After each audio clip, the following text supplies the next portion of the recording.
እላለሁ። የኔ ጥያቄ አሁን ስጋዬ እውነተኛ ነው፣ ደሜም እውነተኛ ነው። እውነተኛ ማለት ነው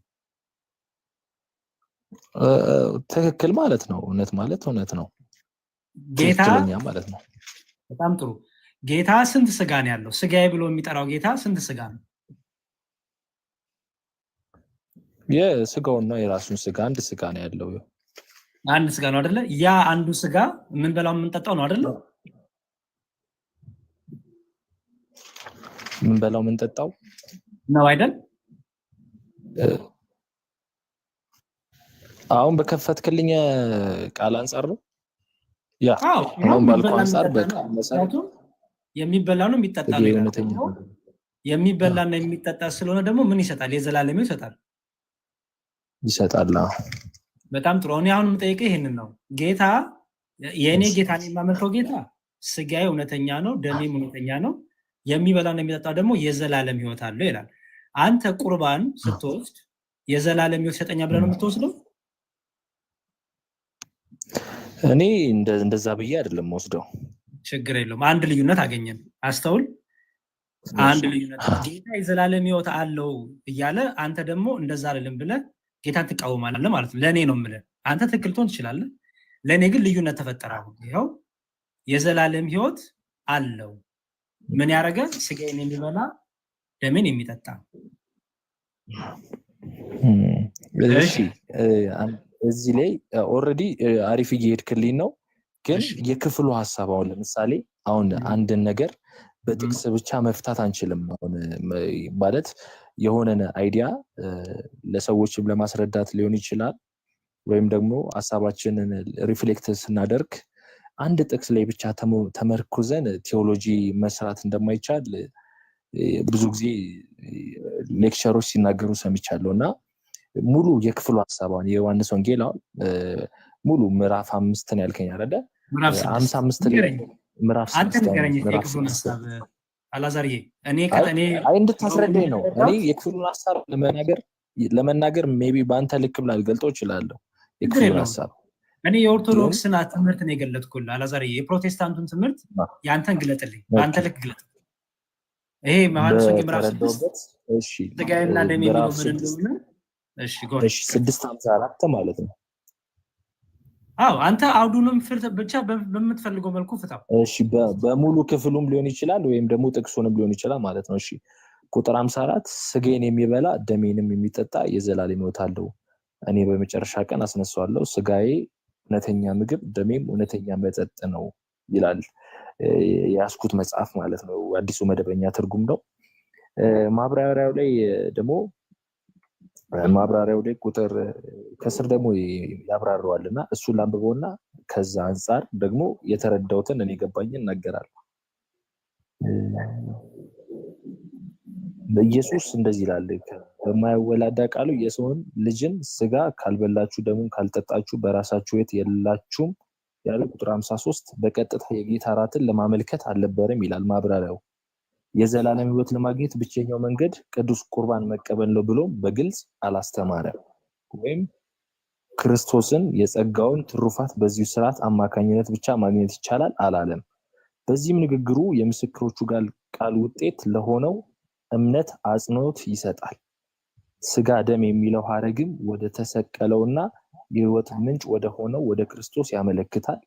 ለድህነት የሚያበቃ እምነት በኢየሱስ መስዋዕትነት ላይ እንደሚመሰረት እግዚአብሔር የፈቀደው ነው። ስርዓቶች ግን ለድህነት አያበቁም ብሎ መጽሐፍ ቅዱስ ላይ ያብራራዋልና እኔ አሁን ኦልሬዲ ከተብራራው አንፃር የምረዳው ኢየሱስ ዳይሬክትሊ የኔን ስጋና ደም እና ወይም ደግሞ ስለ ቅዱስ ቁርባን እንደማያወራ አሁን ባነበብኩልህ ክፍል ማብራሪያው ላይ ይናገራልና ከዚህ ክፍል አንፃር እኔ የክርስቶስን ስጋና ደም ቅዱስ ቁርባን ስወስድ ምረዳው ምን ብዬ ነው?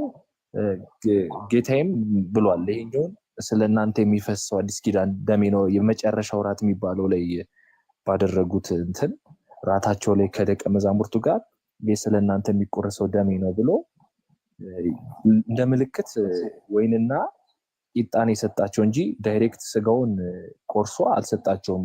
ሄዶ ስጋው የተቆረሰው መስቀል ላይ ነው ስለነሱ ደሙን ያፈሰሰው መስቀል ላይ ነው የሚለው መረዳት ነው ያለኝ እኔ ወዳጅ። ስለዚህ እዚህ ክፍል ላይ ያለ መረዳት ምንድነው? ስጋዬን የሚበላ ደሜን የሚጠጣ ያለው ይሄ ምንድነው? ስጋዬን የሚበላ ደሜን የሚጠጣ ሲል ምክንያቱም ይላል መሰለህ የሰው ልጅ ስጋ ካልበላችሁ ይላል አላዛር። ይሄው አንተ አዲሱ መደበኛ ትርጉሙን ይዘህ ተርጉምልኝ። ምክንያቱም አዲሱ መደበኛ ትርጉም በደንብ ስታየው ከዚህ ጋር ይጋጫል። ለምን የሰው ልጅ ስጋ ካልበላችሁ ይላል። አየው አክሽን አለበት። የሰው ልጅ ስጋ ካልበላችሁ ደሙንም ካልጠጣችሁ ይላል በራሳችሁ ታላችሁ የላችሁ ይላል። እዚህ ጋር ካላመናችሁ አይደለም ምንድነው? ካልበላችሁና ካልጠጣችሁ አይደል? ይሄ የሚበላ የሚጠጣ ምክንያቱም አድርጎ የተባለው ምንድነው? እመኑ ይላል እዚህ ጋር አይልም። የሚለው ምንድነው? ለሰዎች የታዘዘው ብሉ ጠጡ አይደል? ኦኬ ዳይሬክት ሲነበብ በዛ ነው የሚለው። የኔ መጽሐፍ ላይ እንዳንተው ነው የሚለው። አይልም። ያንተ መጽሐፍማ ብሉ ጠጡ ያለው እምነት ነው እኮ ብለህ ፈታው። ያንተ ማብራሪያው ነው እንጂ ዳይሬክት የተጻፈው አንድ አይነት ነው። ታዲያቱን ነው ሲያብራሩት ግን ያብራሩት ሰዎች እኮ ማብራሪያው ነው የምታውቀው። እኔ ማምነው ልንገርህ። እኔ አሁን ለምሳሌ አሁን ይሄኛውን እነሱ አማርኛው ሊል የፈለገው እንደዚህ ነው ብሎ ነው ይሄ ያብራሩበት እና ሶኔ ሁሉንም የአማርኛ ስኪሌ የአማርኛ የቃላት አተረጓጉሜ ከፍ ያለ ስላልሆነ እነሱ ያብራሩልኝን የመጽሐፍ ቅዱስ ማህበር አላዛር ያብራሩልኝ ይሄን እኮ። ስለዚህ የምትቀበለው ነገር ይሄ የሰው ልጅ ስጋ ካልበላ ስለዚህ የምትቀበለው የቱን የትርጉሙን ነው የምትቀበለው የተብራራው። እዚህ ጋር ግን የሰው ልጅ ስጋ ካልበላችሁ ደሙን ካልጠጣችሁ በራሳችሁ የተላችሁም ይላል። ለሰው የታዘዘው ምንድነው? እዚህ ጋር ብሉና ጠጡ አይደል? የጌታን ስጋ መብላት መጠጣት እምነት ነው ብሎ ይፈታላል። እዚች ጋር ዳይሬክት ቃሉ ላይ ተረጉሙ ይችላል እንደዛ ብሎ እንዳልከው አላለ። እሺ በሌላ መልኩ የሚመስለው ብላ ጠጣ ነው። ስጋና ደም ብላ የሚመስል ሐሳብ ነው ያለው ሳነበው ነው። አሁን በሌላ መልኩ ማብራሪያው ላይ ሳነበው ግን ማብራሪያው ሌላ ነገር ነው የሚለው። ለምሳሌ ምን ይላል መሰለህ? ስጋዬ ይላል አይደል ጌታ እዚህ ጋር ስጋዬ ይላል። አስተውል፣ ስጋዬ ይላል። አዲስ መደበኛ ትርጉም ስጋዬና ደም የሚለው እምነት ነው እንጂ ስጋውና ደሙ አይደለም ማለት አይደል? አዲስ መደበኛ ትርጉም በጣም ጥሩ። ጌታ ስጋዬ ሲል ይሄኛው ክፍል ላይ ስጋውን እያለ አይደለም እምነት ነው አይደል ብሎ ይፈታው። በጣም ጥሩ። ማቴዎስ ወንጌል ላይ ልውሰድህ። ማቴዎስ ወንጌል ላይ ምዕራፍ 26 ቁጥር 26 ደግሞ እንዲህ ይላል። እሺ ምዕራፍ 26 ቁጥር 26 ሲበሉም ኢየሱስ እንጀራን አንስቶ ይሄው ይታያል። እሺ እስክሪፕት አታሳይ የምትሉ ሰዎች ፕሊዝ፣ ይሄ ሹል ነገር አይደለም ማሳየው። ሐሳባችሁን ሰብስቡ። እንደዚህ ሲታይ ነው ፒክቸር ነው። ይሄ ችግር የለውም ያስተውሉ እንጂ ሻርፕ ነገር ነው ማየት የማይፈልገው። ሹል ነገር እንደዚህ ከሆነ ችግር የለውም። ዝም ብሎ እስክሪፕት አታሳይማ ተው። እሺ ሲበሉም ይላል። ያው ሲበሉም ኢየሱስ እንጀራን አንስቶ ባረከ፣ ቆርሶም ለደቀ መዛሙርቱ ሰጠና እንካችሁ ብሉ፣ ይህ ምንድነው አለ? ስጋዬ ነው አለ። ጌታ ስንት ስጋ ነው ያለው? ሁለት ስጋ ነው እንዳለው። እዛም ስጋዬ ብሏል፣ እዚህም ስጋዬ ብሏል። ስንት ስጋ ነው ያለው? አንድ ስጋ ነው ያለው። የቅድሙ እኮ እምነት ነው ስጋው አይደለም አልከኝ እኮ። እዚህ ጋር እኮ ቆርሶ የሰጣቸው ከቦዲው ቆረሰ እንዴ? ህብስቱን ስጋዬ ብሎ እንጀራን የሰጣቸው ህብስቱን ስጋዬ ብሎ ጠራው። ስጋዬ ብሎ የጠራው ምን ነው? ህብስቱ የሰጣቸው ማለት ነው። ስለዚህ ህብስቱ ስጋው ነው ወይስ አይደለም? እሱ ብሎታል፣ ስጋዬ ነው ብሎታል። ግን ለምን እንዳለው ዲፕ ጥናት ይጠይቃል። ቅድም እኮ ዲፕ ጥናት አጥንተህ አላዛርዬ፣ ስጋ የሚለው ስጋዬ ሲል ጌታ ስጋው ማለት አይደለም እምነት ነው ብለህ ፈታኸው አይደል? ካነበብኩት አንፃር ማለት ነው። እዚህም ደግሞ ሁለት ቦታ የተለያየ መረዳት ነው። አላዛርዬ ያነበብከውን ሳይሆን አይምሮን በደንብ አስተውል ከፍተህ። ጌታ ሁለት ነገሮችን ስጋ ይል። ምክንያቱም ጌታ ስጋዬ ሲል አንድ ነገር ነው ስጋ የሚለው አይደል? ምክንያቱም ጌታ ሁለት ስጋ የለውም። እሺ እዚህ ጋር ያንን ስጋውን ህብስቱን አንስቶ ስጋዬ ብሎ ጠራው አይደል? ስጋዬ ብሎ ከጠራው በኋላ ምን አለ? እመኑ ወይስ ብሉ? ብሉ አላችሁ። ብሉ። በጣም ጥሩ። ስለዚህ ስጋው የሚበላ ነው የሚጠጣ ነው ማለት ነው። አው የሚበላ የሚጠጣ ነው። ዮሐንስ ወንጌል ምዕራፍ 6 ላይ ያለው የሚበላ የሚጠጣ ነው ስለ አይደለም እምነት ነው ብለኝ ነበር። በመጽሐፉ በፈታው መንገድ ማለት ነው። በአንተ በአይምሮ ፍታልኝ ወንድማንም ባነበከው በቃሉ ፍታልኝ። ያንን አስቀምጠውና ያን እይታ አየ። አንተ ግን ለቃሉ ታማኝ ሆነ ለህሊና ታማኝ ሆነ የሚበላ የሚጠጣ ስጋዬ ነው ካለ ጌታ እዚህ ጋር ደግሞ መጣና ህብስቱን አንስቶ ይሄ ስጋዬ ነው ብሉ ካለ ያ ምን በላው ምን ጠጣው የጌታ ምንድነው ማለት ነው? ስጋና ደም አይደል? ኦኬ ጌታ የማይበላና የማይጠጣ ነገር ነው ብሉና ጠጡ አለ። አይ ቲንክ ሌላ ማንበብና ዲግ ማድረግ ያለብኝ ሆነ አምናለሁ። ሌላ እስቲ አንተ ምን ልያይበት ነገር አይ አልጨነቅም። ምንም የሚያስጨንቅ ነገር የለም ማለት ባልደረስኩበት መረዳት ሌላ ነገር የማይሆን ነገርም ላወራ አልችልም። ግን አሁን ዘዌ አንዴ ይሄ እኔውን ዘዌ ይሄኛውን የሆነ ሌቭል አለ የሁሉም ሰው መረዳት ሌቭል አለው። ገባ? እኔ እኮ የመረዳት ሌቭል አይደለም አላዛርዬ መጽሐፍ ራሱ ክዶታል። ይሄንን መጽሐፍ ራሱ ክዶታል። አየኸው? አሁን ያንተ መረዳት ሳይሆን መጽሐፍ ራሱ ሊቃውንት ያንተ የፕሮቴስታንት ፓስተሮች ክደውታል። ጌታ ስጋዬ ሲል ስጋው አይደለም፣ ጌታ ደሜ ሲል ደሜው አይደለም እምነት ነው ብለው ክደውታል እኮ። አሁን የሰው መረዳት እንዳትለው ተስማምቶ መጽሐፍ ቅዱስ ላይ ጥናት ብለው አንዴ መዝሙርዬ ያንተ መጽሐፍ ደግሞ አሁን እንደዚህ ዳይሬክት አንድ አይነት ነው ያነበብከው፣ ግን ማብራሪያው ላይ ነው ካደው ያልከኝ የኔ መጽሐፍ ማለት ነው። የኔ ፓስተሮች ያንተ አስተማሪዎች ደግሞ ስጋዬ ነው ብሎ የሚያስተምሩትን ትክክል የክርስቶስ ስጋ ነው እምነት አይደለም የሚል ማስረጃ አለ ከመጽሐፍ ቅዱስ ማብራሪያ ጋር የጻፉት። ማብራሪያችን ልስጥ በጣም በደስታ ተርጓሚያችን ላሳየ እሱ ላይ እስቲ ያሳየኝ። ይሄ የተፈታበት አሁን ኦሬዲ አንድ አይነት ነው። አይ አንድ አይነት አይደለም፣ ቃሉ አንድ አይነት ነው ማለት ቃሉ አንድ አይነት ነው፣ ፍቹ ላይ ይለያያል። ክፍሉ ግን በቃ ኢየሱስን አሁን አንድ አይነት የጌታ ትምህርት የለንም። የጌታ ትምህርት የለን እናንተ ያለው ጌታና እኛ ያለው ጌታ አንድ አይደለም። ምክንያቱም ሌላ ኤቪደንስ ካለ አንድ ብትጨምርልኝ ደስ ይለኛል። ልዩነታችን ላይ የሚያዝ አረ ጨምርልሃለሁ፣ ችግር የለውም። እኛ ልዩነታችን ባይዘወይ በነገረ ስላሴ፣ በነገረ ስጋዌ፣ በነገረ ጥምቀት፣ በነገረ ቅዱስ ቁርባን፣ በነገረ ትንሣኤ ሙታን ከፕሮቴስታንቶቹ ወንድሞቻችን ጋር ልዩነት አለን ብለን እናምናለን። እያንዳንዱን አሳይሃለሁ፣ ችግር የለውም። ትርጉሙን ግን ላሳየህ እዚህን እኛ ደግሞ እንዴ ብለን እንደፈታነው እኛም ብቻ አይደለም አባቶችም ራሱ ይሄንን ክፍል እንዴ ብለው እንደፈቱት አንድም አባት በቤተክርስቲያን ታሪክ እምነት ነው። ዮሐንስ ወንጌል ምዕራፍ 6 ላይ ያለው ስጋ የሚለው እምነት ነው እንጂ ስጋውና ደሙ አይደለም። ወይም ስጋዬ ሲል ጌታ እምነት ማለት ነው ብሎ የፈታ አንድም አባት የለም። ካለ ሌሎች ጴንጤዎችን ገብተው ወንድሞች ማሳየት ይችላሉ። የኛን ትርጉም ግን ላሳይ። እሺ አሳይኝ። እኔ ግን ከአንዳንድ ከስር የሚጽፉ ሰዎች ግን ሐሳብን እኔንም እኮ ብዙ ነገር ይሉኛል ጴንጤ ወንድሞች፣ ግን ሐሳብ ቦታ አልሰጠም። ምን ይላል አውቆ ይጀምራል አውቆ መጨረሰም የለም። ለማወቅም ነው የገቡት። ችግር የለም።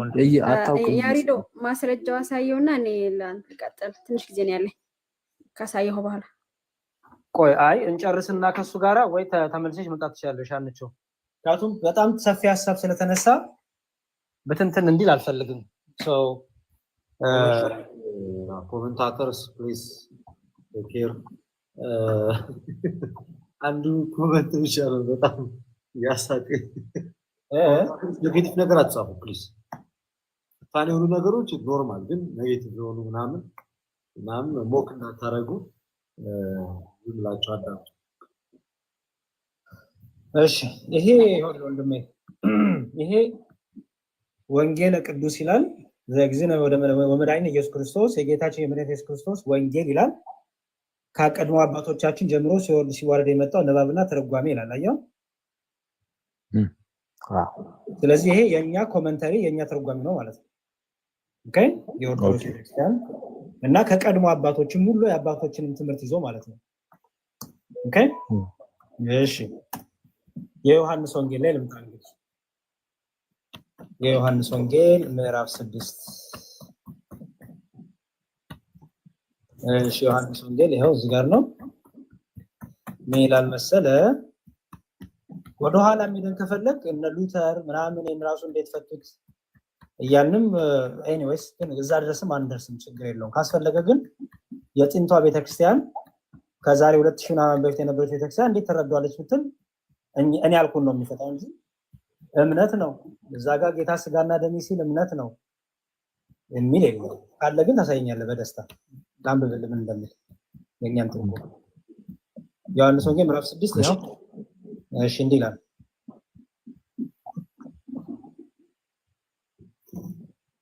እሺ ያው እዚህ ጋር እሺ ስጋዬን የበላ ስጋዬን ስለበላው ሕይወት ይኖራል። ያው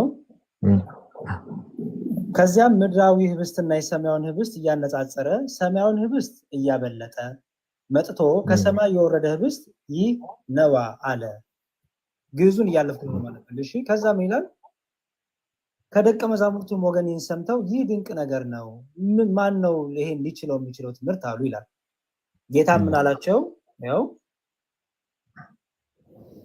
እሺ እዚህ ጋር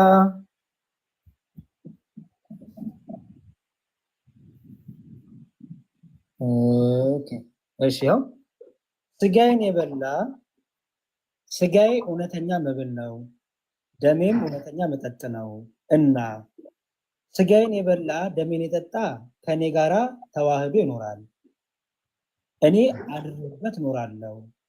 ልክ እንደ ብረትና እንደ እሳት ያለ ጸጋ ተዋህዶ ይሏል።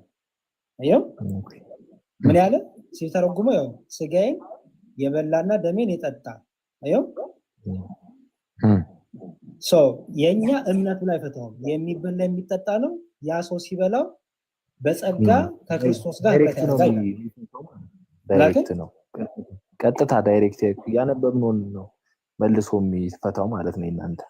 አዎ እኛ በቅዱስ ቁርባን ነው፣ ምክንያቱም የምንበላው የምንጠጣው የጌታ ስጋና ደም ስለሆነ። ምክንያቱም ጌታ ስጋ ሲል 2-3 ስጋ የለውም፣ አንዱን ስጋው ነው ስጋ የሚለው። ኦኬ ከዛ ምን ይኸው ስጋዬን የበላ ሲል ይላል። ስጋዬን የበላ ስጋዬን ስለበላ ሕያው ሆኖ ይኖራል። አየው ስላመነ አይደለም። ስጋዬን ምን ስላለ ስጋዬን ስለበላ ነው የሚለው። አየው ያንተ መደበኛ ትርጉም ምንድነው የሚለው? የሚበላ ሳይሆን እምነት ነው ይላል አይደል?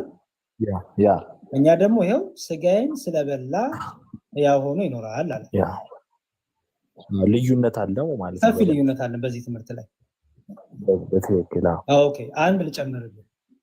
ለምሳሌ እኛ ህብስቱ የጌታ ስጋ ነው የምንልበት ምክንያት ለምን እስኪ አንተ ህብስቱ የጌታ ስጋ ነው ለአንተ የጌታ ወተያ ስጋ ነው ህብስቱ ማለት ምሳሌ ነው። በቃ እኔም ልክ ስጋዬ እንደዚህ ይቆረሳል ብሎ ምሳሌ ሰጣቸው ብዬ ነው ብሏል። ከዚህ በፊት እኮ ብሏል ኢየሱስ። መታሰቢያ የሚለውን እፈታለሁ። የህብስቱን እኔ የምፈልገውን መታሰቢያ ማስረጃ አለ።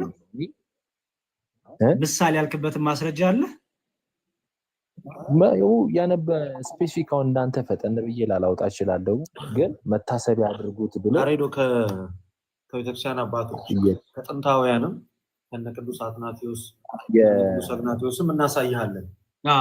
የቀደሙ የቤተክርስቲያን አባቶች በዚህ ላይ እምነታቸው ምን እንደሚመስል አሁን የቤተክርስቲያናችን አንድምታ እያረለ የሐዋርያት ደቀ መዝሙር የሆኑት የቤተክርስቲያን አባቶች ቅዱስ አትናቴዎስ ደግሞ ሌሎችም ምን እንደሚሉ እናሳይሃለን።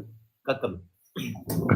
እሺ ይኸውልህ አላዛሬ መታሰቢያ የሚለው እንፈታለን። እሺ መታሰቢያ ሲባል ምን ማለት ነው? ምክንያቱም በመጽሐፍ ቅዱስ መታሰቢያ መዝሙርዬ አንድ ጥያቄ በዛው አያይዘን የምመልስልኝ ማለት ነው። መዝሙርዬ አንድ ጥያቄ መጽሐፍ ቅዱስ ያው በዕብራይስጥና በግሪክ ወይም ደግሞ በአርማይክ እንደተጻፈ አይ ቲንክ ይታመናል አይደለ? እንደዛ ነው ብዬ ነው ማስበው እኔና ግሪኩም ወይም ደግሞ አዲስ ኪዳን በግሪክ እንደተጻፈ ይናገራል። አምቻለሁ እንደዛ እንደሆነና አይ ቲንክ የግሪኩን ዳይሬክት ተተርጉሞ ነው ይሄኛው ፍቺ አሁን አንተ ያስረዳኸኝ ፍቺ የመጣው የግሪኩም እንደዛ ይላል ብለህ ታስባለህ? አምናለሁ እንጂ ምን አስባለሁ። እሺ ኦኬ ግሪኩም እንደዛ ነው የሚፈታው ማለት ነው። አዎ እናያለን፣ እሱ ችግር የለውም እናያለን። ኦኬ እሺ አልፎ ሲሄድ እሱ ነው ብዙ ነው ችግር የለውም እናያለን። እሺ አሁን በደንብ አስተውሎ እንደምን መጀመሪያ የመጽሐፍ ቅዱስን እንጨርስና ከዛ ከአባቶች ትምህርት ደግሞ እናሳያለን። ምክንያቱም አባቶች ስንል መቼም የቀደሙትን አባቶች እያነሳን ስለሆነ መቼም የቀደሙት የሐዋርያቱን ፖሊካርፕስ የሐዋርያቱ ደቀ መዛሙርት የሐዋርያቱ ተማሪዎች መቼም ግዕዝ አይናገሩም ማለት ግዕዝ አይናገሩም። ስለዚህ ምን ብለው ተረዱት? ራሱ ይሄንኑ ምን ብለው ተረዱት የሚለውን በኋላ እናሳያለን። መጽሐፍ ቅዱስ ግን መጀመሪያ እንጨርስ። እሺ አሁን አንተ ቁርባን ህብስቱ ምንድነው የምትለው? የስጋው ምሳሌ ነው እንጂ ስጋው አይደለም ነው የምትለው አይደል? አይ ነው እኔ ያልኩ ያሉት ህብስቱ ማን ነው? ህብስቱ ምንድነው ስትባል የጌታ ስጋ ነው አትልም አንተ አይደል? አትልም። ዝም መታሰቢያ ነው እንጂ የምትለው መታሰቢያ ማለት ለአንተ የጌታ ስጋ አይደለም ማለት ነው አይደል? ኦኬ መታሰቢያ ማለት ግን እንደዛ አይተረጎም። ትርጉሙን አሳያለሁ። እሺ እዚህ ጋር አንደኛ ቆሮንቶስ ምዕራፍ 10 ቁጥር 16 እንዲህ ይላል፣ የምንባርከው የበረከት ጽዋ ከክርስቶስ ደም ጋራ ህብረት ያለው አይደለምን? የምንቆርሶስ እንጀራ ከክርስቶስ ስጋ ጋራ ህብረት ያለው አይደለምን ይላል አይደል? እሺ የበረከት ጽዋ ያለው ምኑን ነው? ጽዋውን አይደል?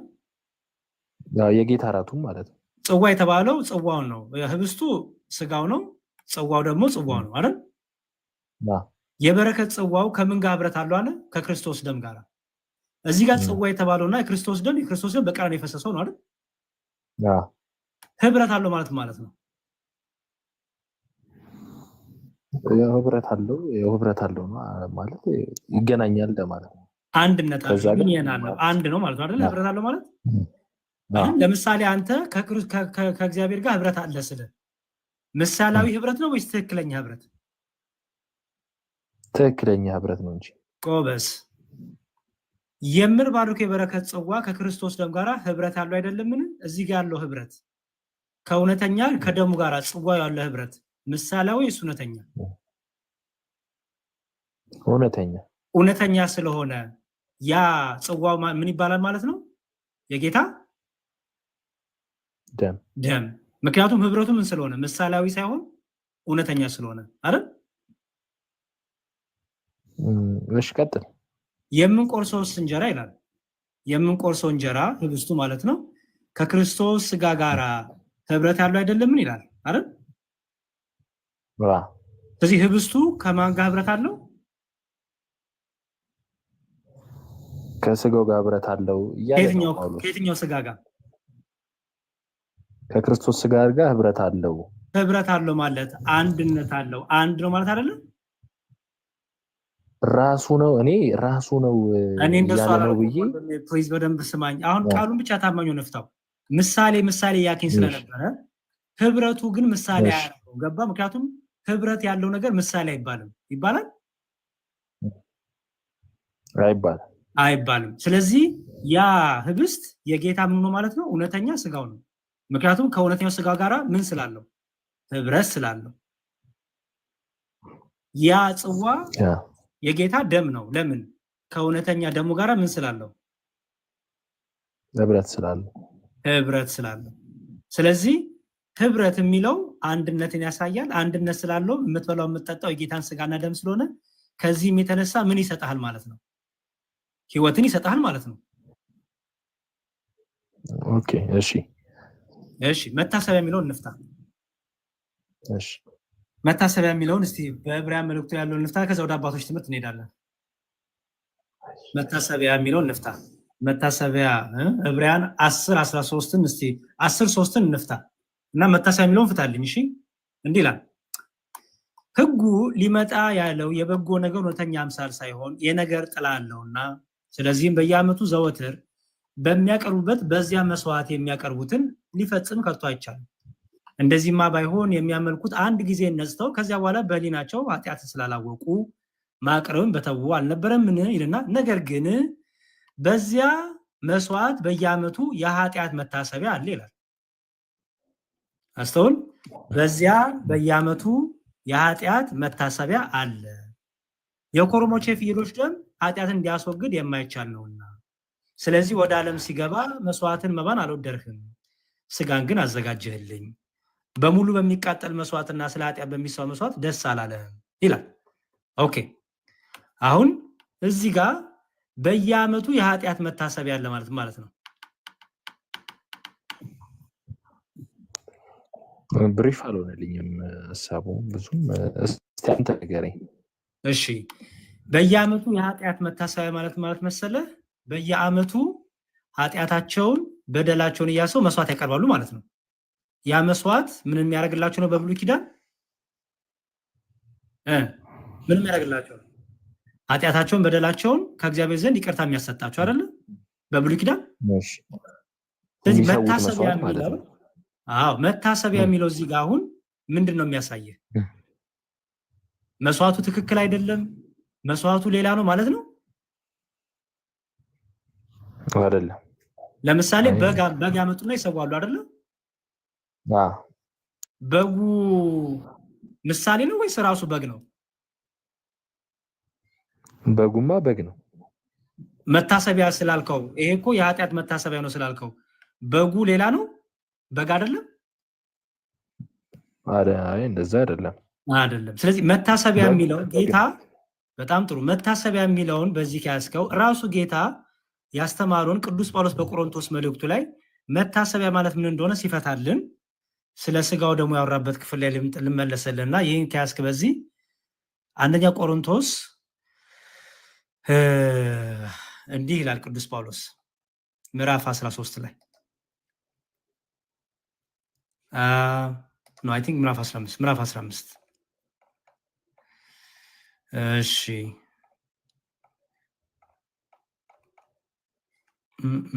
አንደኛ ቆሮንቶስ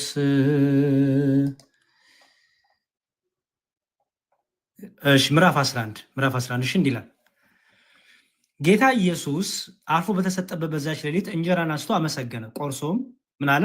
እንካችሁ ብሉ፣ ይህ ስለ እናንተ የሚሆን ስጋዬ ነው። አየው፣ ይህ ስለ እናንተ የሚሆን ምንድን ነው? አላዛር አለ ስጋዬ ነው። ይህንን ለመታሰቢያ አድርጉት አለ። በደንብ አስተውል። ይህንን ለምን አድርጉት? ለመታሰቢያ አድርጉት። ኦኬ፣ ቅድም ስናነበው በዕብራውያን መልእክቱ ላይ የኃጢአትን መታሰቢያ ያደርጉ ነበር ያለ አይደለ? አሁን እዛ ጋር መታሰቢያ እዚህ ጋርም የሚደረግ ነው። ይሄን ለመታሰቢያ አድርጉት አለ ጌታ። ለመታሰቢያ አድርጉት ሲል ያ ክቡር ስጋው ክቡር ደሙ ህብስቱና ጽዋው እውነተኛ ጌታ ስጋና ደም አይደለም ማለት ነው? አንተ ባልከው ከሆነ ልክ ነህ። በአንተ አሁን በሄድንበት ወይ ማለት ነው። ኦኬ፣ እዚሁ ዝቅ ብለህ ይመልስልሃል። ምን ይላል መሰለህ? ይህን እንጀራ በበላችሁ ጊዜ ይህን ጽዋ በጠጣችሁ ጊዜ ጌታ እስኪመጣ ድረስ ሞቱን ትናገራላችሁና ይላል። አየው። ስለዚህ ክቡር ስጋውና ክቡር ደሙን ስንበላ ስንጠጣ ግርፋቱን፣ ህማሙን፣ ሞቱን፣ ትንሣኤውን እየመሰከርን እንጠጣለን እንበላለን ማለት ነው። አየህ፣ ምን እያደረግን? ስለኛ የተከፈለውን ዋጋ ምን እያደረግን? እያሰብን፣ እያመንን፣ እያለቀስን፣ እያነባን የጌታን ስጋና ደም እንበላለን እንጠጣለን። የምንበላው የጌታ ስጋና ደም ግን እውነተኛ ጌታ ስጋና ደም ነው። መታሰቢያ የምናደርገው ምን ስላለ ጌታ ይህንን ዕለት ዕለት ብሉ ጠጡ፣ ይህን ባረኩ ጊዜ ስለእናንተ ስጋዬን እንደቆረስኩ ደሜ እንዳፈሰስኩ እመኑ፣ እወቁ፣ መስክሩ እያለ ነው ጌታ። ግን ስንበላው ግን የምንጠጣውና የምንበላው ምሳሌ የሆነ የጌታ ስጋ ወይስ እውነተኛ የጌታ ስጋ? ኦኬ፣ እሺ፣ ጥሩ አሪፍ ነው። ልጨርስልህ። ኦኬ። ስለዚህ አለው ስለዚህ ሳይገባው ይህን እንጀራ የበላ ወይም የጌታን ጽዋ የጠጣ ሁሉ የጌታ ስጋና ደም ዕዳ አለበት ይላል። አሁን አስተውል። ስለዚህ ሳይገባው ይህን እንጀራ የበላ ወይም የጌታን ጽዋ የጠጣ ሁሉ የጌታ ስጋና ደም ዕዳ አለበት። ጽዋውና ህብስቱ የጌታ ስጋ ካልሆነ ለምንድን ነው የጌታ ስጋና ደም ዕዳ የሚያመጣበት? አይ ቲንክ በዚህ ክፍል አውድ መሰረት ሳይገባው ከወሰደ እያቃለለው ነው እንደማለት ስለሆነ ማለት ነው። ገባኝ።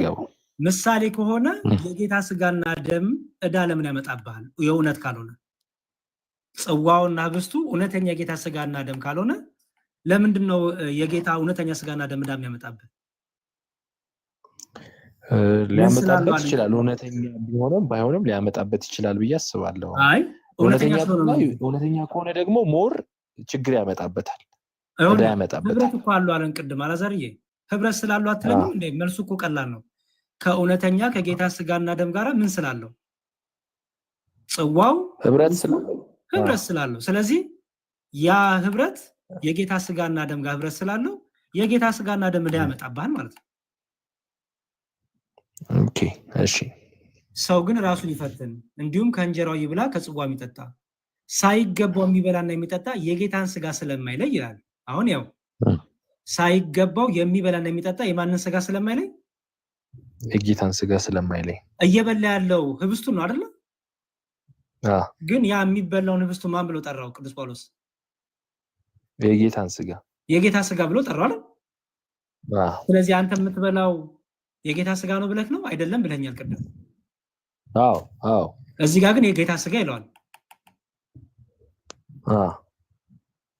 ገብቶሃል? ገብቶኛል። ስለዚህ ይላል ዳይሬክት ቃሉ የጌታ ስጋ ይላል። በቃ የጌታን ስጋ ስለማይለይ ለራሱ ፍርድ ይበላል ይጠጣል የማይላል አየው። ስለዚህ የጌታ ስጋ ይባላል ማለት ነው። ህብስቱ የጌታ ስጋ ነው፣ ጽዋ የጌታ ደም ነው። ሳይገባው ከበላ አንድ ሰው ዕዳና ፍርድ ያመጣበታል። ኦኬ። ስለዚህ እውነተኛ የጌታ ስጋ ነው፣ እውነተኛ የጌታ ደም ነው። በዚህ ትምህርት ጴንጤዎችና እኛ አንገናኝም። ለዚህ ነው በክርስቶስ ትምህርት ጴንጤዎቹና እኛ አንድ ስላልሆንን እነሱ ጋር ያለው ክርስቶስና እኛ ጋር ያለው ክርስቶስ ሲገለጥ አንድ አይነት አይደለም። ስም ሊመስል ይችላል አንድ አይነት እንጂ ስናውቀው ስናጠናው በትምህርት ሲገለጥ ግን አንድ አይደለም ብለን እናምናለን።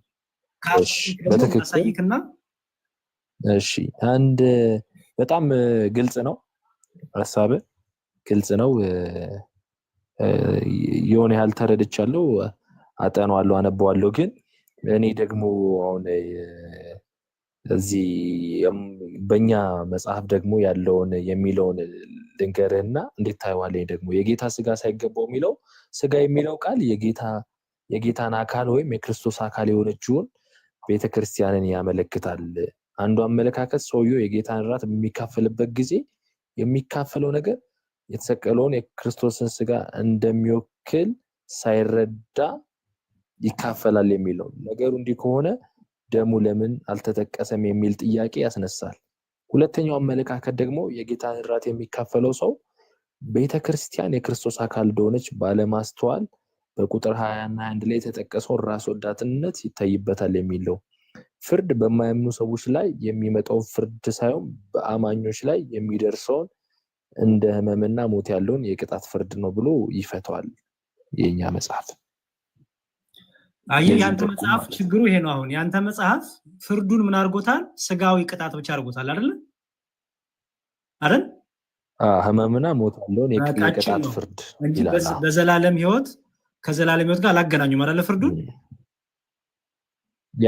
ግን ይላል መሰለህ እዚህ ጋር እዛው ዝቅ ብሎ 32 ላይ ራሳችንን ብንመረምር ግን ባልተፈረደብን ነበር አለና፣ ነገር ግን በተፈረደብን ጊዜ ከዓለም ጋራ እንዳንኮነን በጌታ እንገጻለን ይላል።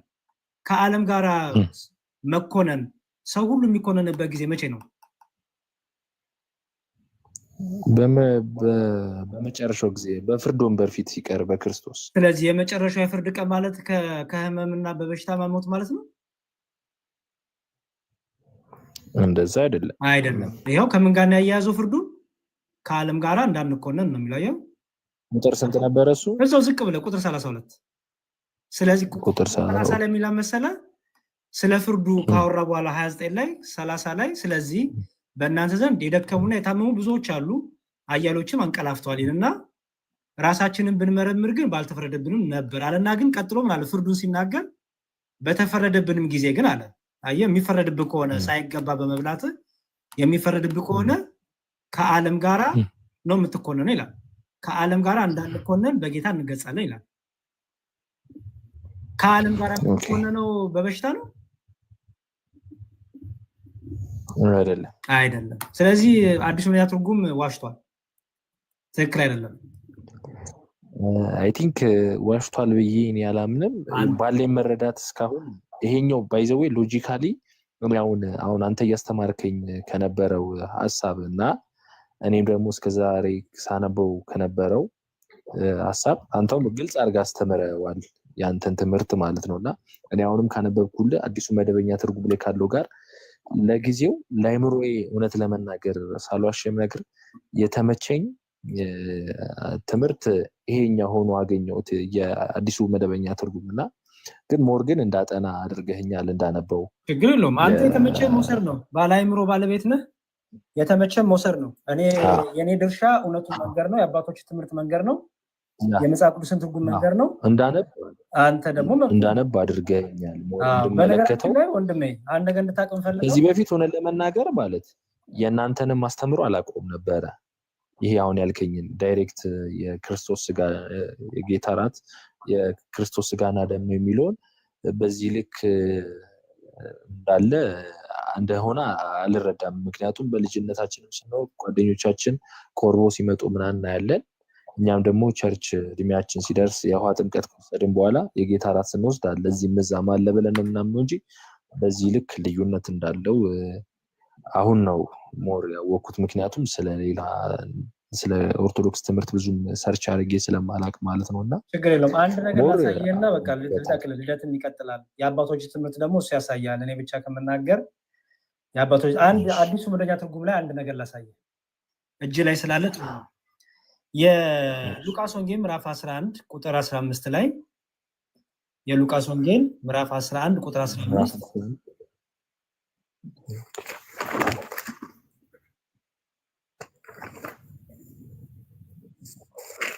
ወይ ደግሞ የማርቆስ ወንጌልን ማውጣት ይችላል ማርቆስ ላይ ማለል ባይዘው ሐሳብ ማርቆስ እንደው ማርቆስ 3 ላይ እሺ ማርቆስ 3 ላይ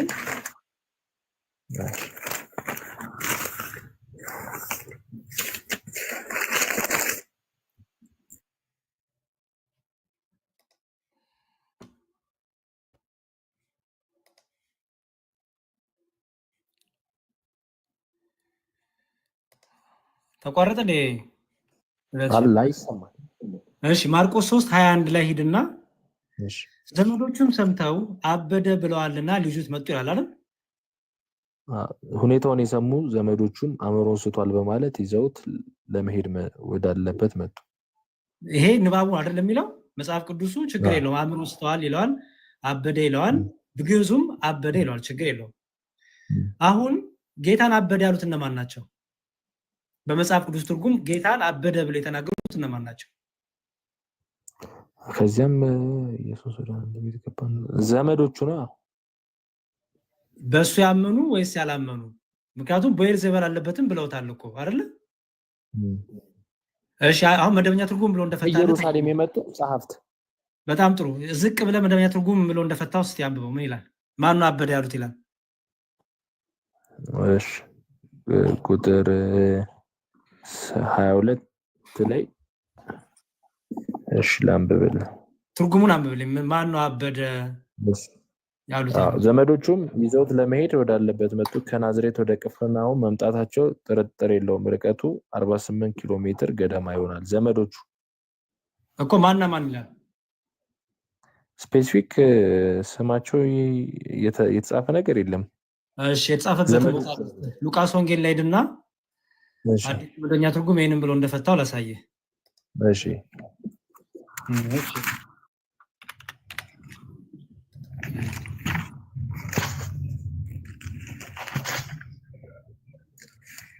እሺ ማርቆስ 3:21 ቆይ ሊይዙት መጡ አስታውሰኝ ልደትሻ ጥቅሱን እዚህ ሉቃስ ላይ ነው ያለው የአዲሱ መደበኛ ከሆነ ሉቃስ ላይ ነው ሉቃስ 3 ላይ ነው የሉቃስ ላይ ነው ያለው ማብራሪያው አይደለ እዛው ላይ እኮ ይወጣል አላው ግን ቆይ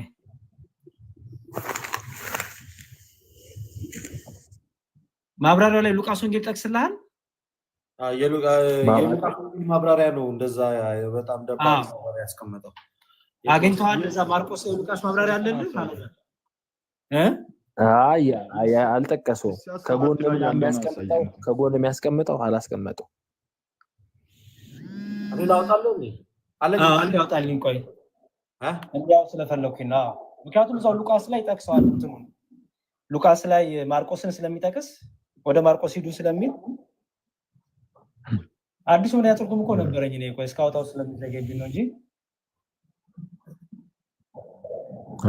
ያረግነው እንድንሄድ አሁን እያነሳን ያለ ነው። ይሄኛው መጽሐፍ የኦርቶዶክስ ቤተክርስቲያን መጽሐፍ ሳይሆን የፕሮቴስታንት ወንድሞቻችን መጽሐፍ ነው። ማብራሪያ ላይ ያስቀመጡትን ጽሑፍ ነው የምንመለከተው ማለት ነው። አዎ ሉቃስ ወንጌልን ይልኛል እና ትርጉሙን እቀበለዋለሁ ስላለኝ ይሄን ትርጉም እቀበለዋለሁ ወይ የሚለው ላይ ተፈልጌ ነው። የሲያስን ማሳየ ይላል ሉቃስ ወንጌል 8:19 እሺ አውጣና አንብበው ራሱ ያንብበውለትሻል። አላዛርሽ አንብበው እስቲ አንብበው የአዲስ መደበኛን ትርጉም ያለው እሺ 8:19 እሺ ያነበዋል።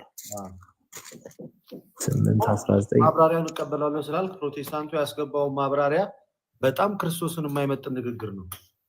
እጅግ በጣም እሺ ከዚህ በኋላ በቃ በዚህ ልክ እንዴት እስልምናው እንኳን በዚህ ልክ አይናገርም።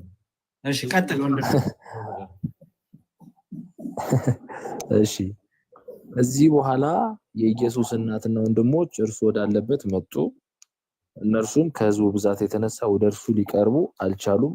በዚህ ጊዜ እናትና ወንድሞችን ሊያዩ ፈልገው በውጭ ቆመዋል የሚል ወሬ ደረሰው። እሱን ተርጉሟል። የሱስ እናትና ወንድሞቼ እግዚአብሔርን ቃል ሰምተው የሚያደርጉ ናቸው አላቸው። እሺ በሂድና ማብራሪያው ላይ እሺ ማብራሪያው ላይ የኢየሱስ እናትና ወንድሞች መጡ። ወደ ኢየሱስ የመጡበት ዓላማ በማርቆስ 3:21 እና 31:32 ላይ ተገልጿል። ይኸውም አብዷል በማለት ካለበት አስቸጋሪ ሁኔታ ነፃ እንዲሆን ፈልጎ ሳይሆን አይቀርም። ወንድሞቹ ይህንን በተመለከተ በጥንቷ ቤተክርስቲያን የነበሩ ምሁራን ልዩ ልዩ ትርጓሜዎችን ሰጥተዋል። ለምሳሌ ዮሴፍ ቀድሞ ከነበሩ ጋብቻ የወለዳቸው እሱ አይደለም። እሱ ወንድሞቹ የሚለውን እየፈታልክ ነው። አሁን የጠየቁ ጥያቄ አላዛሩ እዚህ ጋር አበደ ያሉት እነማን ናቸው ይላል? የኢየሱስ እናትና ወንድሞች እና ድንግል ማርያም ክርስቶስን አብዷል ብላለች አላለች? ከየት አመጣው ታዲያ ትርጉም? የእናንተ መጽሐፍ ላይ እንግዲህ መጽሐፍ ቅዱስ ላይ እንደዚህ ይላል አይልም? እዚህ ላይ የእናንተ ላይ የሚለውሽ ነገሩኝ አይልም። የኛማ ይኸውልህ በክርስቶስ ያላመኑት እነዛ ፈሪሳውያን ሰዱቂያን ናቸው። በዙሪያ የነበሩት ናቸው አበደ ያሉት እንጂ እናቱ ድንግል ማርያም ሐዋርያትን ብለውም አያውቁ። አዎ ማርቆስ ወንጌል ላይ እንደዛ ይላል እኮ አሁን ያነበብኩልኝ ማርቆስ ወንጌል ላይ ጸሐፍት ይላል። አዎ እኮ ድንግል ማርያም ጸሐፍት ናት፣ ሐዋርያት ጸሐፍት ናቸው። አይደለችም። ታዲያ እዚህ ላይ ግን እዛኛው ላይ እንደዛ ገባኝ። ምን እዚህ ዳጉ ላይ ማን እንደው ማስረጃ ማርቆስ ላይ አይደልክና ምን አለ? ማርቆስ አይደልክና እዛ ላይ አለ ብሎ ግን ክርስቶስን አበደ ያሉት እነማን ናቸው ይላል። ይሄ አዲስ ምን ያትርጉም? እናትና ወንድሞቹ። ስለዚህ ድንግል ማርያም ልጇን አበደ ወይም እብድ ነው ብላ ታውቃለች? በፍጹም። ለዚህች ጋር እንግዲህ እናቱ ካለ ብላለች እያለ ነው ማለት ነው። ተቀበለዋል ስለተጻፈ አዋ እንዴ እግዚአብሔር ቃል መቀበላል። ስለዚህ ድንግል ማርያም ልጇን አብዷል ብላ ትናገራለች ሳይሆን ምናልባት ሙሉን አውዱን ስንመለከተው ለምን አለ ተባለ እዚች ጋር በሚያደርገው ነገር አገኘው። ቅድም እኮ ፈሪሳውያንና ጸሐፍት ናቸው ይሄን ያሉት እኮ አልከኝ እኮ ሌላ ታይም ላይ ሊሆን ይችላል እኮ አላዛር። እኛና እናንተ የምንከተለው ክርስቶስ የተለያየ ነው። እኛ በመጽሐፍቶቻችን ክርስቶስን አብዷል ብለን አናቅም፣ አልተባለምም፣ አንቀበልም። አንተ ይዘኸው የመጣኸው ይሄ ማብራሪያ ግለሰቦች የጻፉት ማብራሪያ ነው። እናንተ ግለሰቦች የጻፋችሁት ማብራሪያ ደግሞ በክርስቶስ ላይ ካላችሁ እምነት ተነስታችሁ ነው። ለዚህ እኮ ነው ወደ ትክክለኛ ወደ ክርስቶስ እምነት ኑ ብለን ምንጠራችሁ። በመጽሐፋችሁ ላይ ክርስቶስን የገለጣችሁበት መንገድ በእጅግ በጣም አጸያፊ ቃል ነው። መጽሐፍ ቅዱስ ላይ በስተት እንዲህ አይነት ድፍረት ቃል በሐዋርያቱም ሆነ በድንግል ማርያምም ተነግሮ ባይታወቅም ግን እነዛ ክርስቶስን ይጠሉት የነበሩት ግለሰቦች አንዴ በአጋንንት መንፈስ ነው የሚሰራው ይሉታል፣ ብዙ ነገር ይሉታል። ልክ ከዛ ሳይድ ቆማችሁን ያወራችሁት እናንተ አሁን ልክ እነዛ ፈሪሳውያን ጸሐፍት ፈሪሳውያን በቡዔልዜቡል መንፈስ ነው የሚሰራው፣ በአጋንንት መንፈስ ነው የሚሰራው፣ ህሊናውን ስቷል ብለው እንደሚወቅሱት ማለት ነው። እናንተም ልክ ከነሱ ወገን ቆማችሁ ነው ዛሬ ክርስቶስን እንደዛ ያላችሁ። ድንግል ማርያም የትኛውም ቦታ ላይ ክርስቶስ ኢየሱስ አብዷል የሚል ንግግር አልተናገረችም። ይሄንን በብቸኝነት የተናገረው ቢኖር አዲሱ መደበኛ ትርጉም ነው። በብቸኝነት በታሪክ ውስጥ የትኛውም የቤተክርስቲያን አባት እንደዛ ብሎ አልተረጎመውም። ሉቃስ ወንጌል 8:19 የትኛውም የቤተክርስቲያን አባት አሁን የእናንተ መጽሐፍ ያስቀመጠውን ጽሑፍ አላስቀመጠም። ለዛ ነው የኛ እና የእናንተ ክርስቶስ ልዩነት ብሎ ያሬድ ያሳየ። እናንተ አብዷል ብላችሁ የምትከተሉት ክርስቶስን ነው፣ እኛ እሱን አናውቀው። ሲጀምር ልክ የቁርአኑን ኢሳ ኢየሱስ እንዳልሆነ ሁሉ ስንናገር እሱ ኢየሱስ አይደለም። በቃ መሐመድ እዛው ቁርአኑ ላይ የፈጠረው የደረሰው ኢሳ ነው እንጂ ኢየሱስ አይደለም። ከድንግል ማርያም የተወለደው ኢየሱስ አይደለም። በቁርአኑ ላይ the same thing እዚህ መጽሐፍ ላይ እናንተ አብዷል ብላችሁ የጻፋችሁት እዚህ መጽሐፍ ላይ ያለው የመጽሐፍ ቅዱሱ ኢየሱስ ክርስቶስ አይደለም። በመጽሐፍ ቅዱሱማ ያለው ኢየሱስ ክርስቶስ በአንደበቱም ትሁት የሆነው ክርስቶስ ኢየሱስ ነው እንጂ ሕሙማንን የሚፈውሰው እንጂ ራሱ የታመመ ክርስቶስ አይደለም። መጽሐፍ ቅዱስ ላይ ይሄንን ነው ቀበላው የምትለው። እንደዚህ ብሎ በዚህ ቶን እኮ አብዷል ያለ የለም። አብዷል ብሎ መጡ ብሎ ተጻፈው እንጂ እኛ አብዷል አላለም አልክ እኮ። ድጋሚ ያወጣና አንብበው። ልደትዬ ምን ልነግርህ እኮ ነው። አሁን እኮ እኔ ወይዘዌ ሪላክስ ነው ማድረገው በእንደዚህ አይነት ነገሮች ላይ ብዙም ኖርማል ነው ማለት አላመናፍስም፣ አላካብድም ነገሮች። አላዛር ሪላክስ ማድረግ ጉዳይ ሳይሆን ትርጉሙን እቀበላለሁ ብለዋል። ትርጉሙ ላይ ደግሞ እኛ ይኸውልህ ቃሉ እኮ የለም አላለም። ቃሉ አለ። ቃሉን የተናገሩት ግን ክርስቶስን የሚሰድቡት በክርስቶስ ያላመኑ የሚሰድቡት የሚያላግጡበት ናቸው የተናገሩት። ቃሉ እኮ አለ። መደበኛ ትርጉሙ ግን ቃሉን ለማሰጠው ይሄን ቃል የተናገሩት እናቱ ድንግል ማርያም እና ወንድሞቹ አይደል? ድንግል ማርያም ልጇ ክርስቶስን አብዷል ያለችበት መጽሐፍ አለ ወይ? ከየት አመጡት ይሄን ትርጉም? አሁን እኮ ቃሉ አብዷል ከማበደም አብዷል ከማለትም አልፎ እኮ አጋንንት አለበት ይሉታል እኮ ያላመኑት የሚያሾፉበት የሚያላግጡበት። እሱ አይደለም ችግራችን ትርጉሙ ላይ ታች ድንግል ማርያምና ወንድሞቹ ናቸው ደግሞ አብዷል ያሉት ይላል። ድንግል ማርያም በየትኛው ስፍራ ላይ ነው ልጇ ክርስቶስን አብዷል ብላ የምታውቀው? እኮ እንደዚህ አላት እኮ የኢየሱስ መልስ እኮ እንደዚህ አላት። እርሱም መልሶ እናቴና ወንድሞቼ እግዚአብሔርን ቃል ሰምቶ የሚያደርጉት ናቸው አላቸው። ስለሱ አይደለም ጥያቄ ወንድሜ፣ የጠሱ እንደዛ ሲላቸው ለሱ አይደለም የመለሰላት ደግሞ አላዛር ፕሊስ፣ ለሱ የተመለሰ መልስ አይደለም። በውጭ በኩል እናትና ወንድሞቼ ይፈልጓል ለሚለው መልስ የተመለሰ ነው እንጂ ለድንግል ማርያም የተመለሰም አይደለም። ሰው አስተውል የምትናገረው ሰው። የኛ ጥያቄ ይሄን ድንግል ማርያም ልጇን አብዷል ብላለች ብሎ የተናገረው ይሄ ትርጉም ነው። ትርጉሙን ደግሞ እቀበላለሁ እያልክ ነው አንተ። ትርጉሙ ሲቀበል ምንም ቢለኝ ይቀበለዋል። ምንም ቢል ትቀበለዋለህ? አዎ መጽሐፍ ቅዱስ እስከሆነ ድረስ እቀበለዋለሁ። ኦኬ ሌላ ምን ጨመረልህ? እንደዛ የምትቀበል ከሆነ ጉንጭ አልፋ ነው የሚሆነው። ከዚህ ልጅ ጋር ለሚሰማው መሰናክል ነው የሚሆነው። አይ በቃ ሌላ ሰውና አንተ ነበር ስለማን ነው የተነገረው? ለማንኛውም ይመቻችሁ። ቴንክ ዩ እድሉ ስለሰጣችሁ እናመሰግናለሁ። እናመሰግናለን። ያሬዶ ማጠቃለያ ያስጥበት ሐሳብ ነው። አይ ባለፈው ባይዘዌ ዲያቆን ፈለገን ሲሰሩት ነበር ተሰባስበው ምን እያሉ ዋሽቷል። ላሳይ። ምክንያቱም በጣም ስሙን እያጠፉት ነበረ። ያልተጻፈ እንዲህ ብሏል በቃ ክዷል ሲባል ነበረ። ግን የዋሹት እነሱ ናቸው።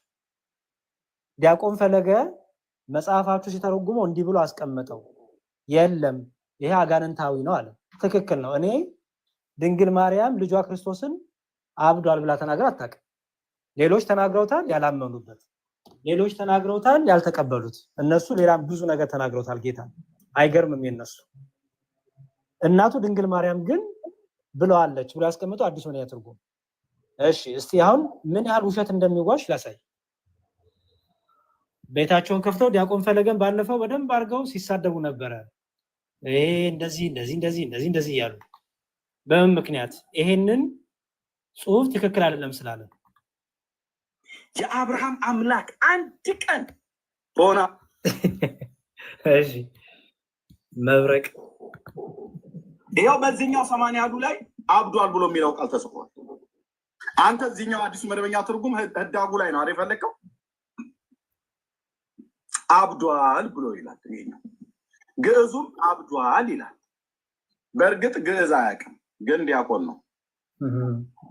ያ እስመ አብደ ይቤልዎ አበደ ብለዋልና አብደ ግዕዙ ሁሉ ጭምር ሳይቀር አብዷል የሚለውን ቃል ይጠቀማል።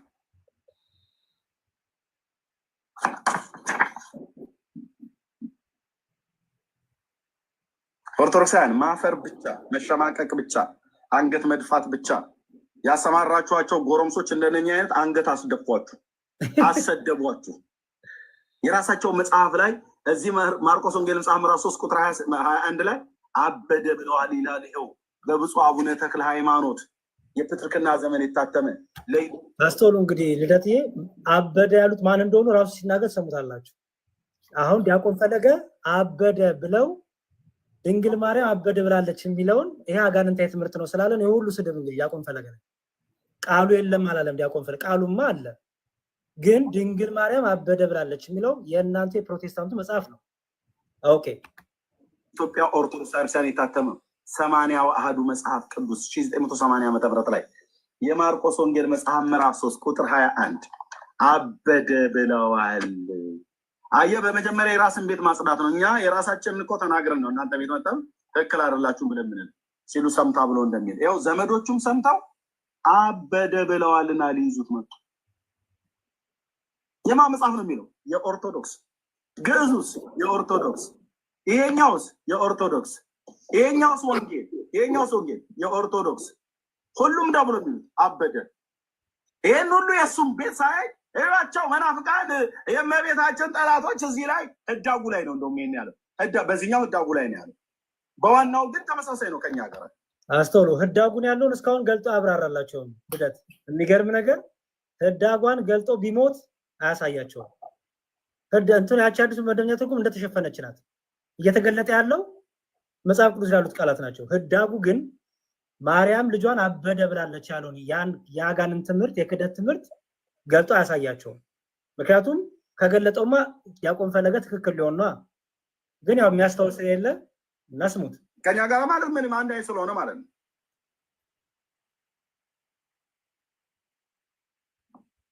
እንደዚህ አፈርደቼ ነው ማስቀጣው ማለት ነው። በለው ኤርሚያስ በእውነት እንደዚህ አየህ፣ እንደዚህ በደንብ ዶክሜንት በደንብ ሰብስቤ እንዲህ አምጥቼ ጨፈልቃለሁ ማለት ነው። በዚህ ሁሉ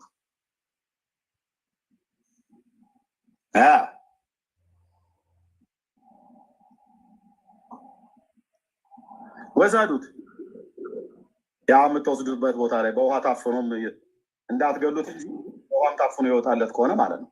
ቁጥራና አንብበሉት። አሰደብከን በሉት። አሰደብከን። ወንጌል ቅዱስ የራሳችንን ወንጌል ቅዱስ ይዞ መጥቶ ኤርሚያስ ይኸው አደባባይ ላይ አሰጠው ጉዳችን በሉት። ወንጌል ቅዱስ አሁን የኢትዮጵያ ኦርቶዶክስ ቤተክርስቲያን ለጥቅም የምታውለው ወንጌል ቅዱስ ላይ በጃንሆይ ዘመን የታተመው ወንጌል ቅዱስ ላይ በግዕዙ ብለዋልና አንዴ ቆይ ማን ያለው? አሁን ስማ፣ አበደ ያሉት እነማን እንደሆኑ ሲናገር ስማው። ለትሻ እሺ ለዘመዶቹ የነገሯቸው መልእክተኞች ናቸው ያሉት። አየህ